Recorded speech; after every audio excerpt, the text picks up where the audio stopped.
As the 1940s emerged, the world was at war. In Europe, Nazi Germany had begun its lightning strikes against nation after nation, while Japan was intent on building an empire that would stretch across the Pacific. Beset on both sides, the United States worked to bolster its combat readiness.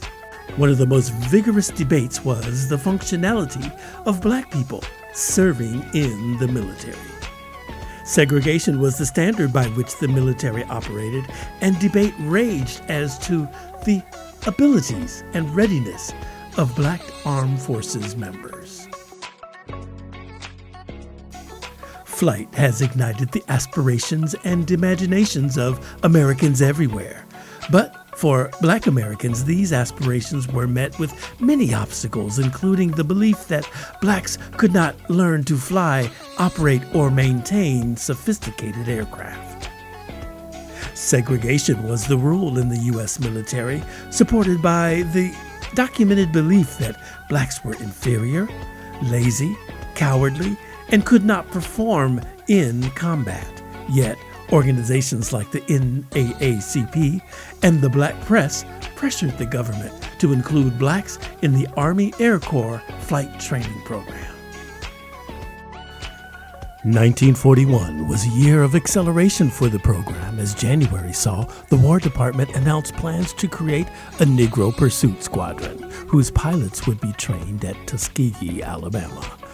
March 1941, the 99th Pursuit Squadron was constituted, and at the same time, a new air base detachment was constituted, which later became the 318th Air Base Squadron, and finally, the 318th Base Headquarters and Air Base Squadron, colored at Tuskegee. This would be the Tuskegee Airmen.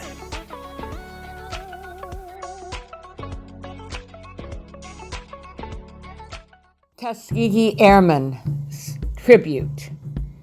We applaud you. We praise your performance.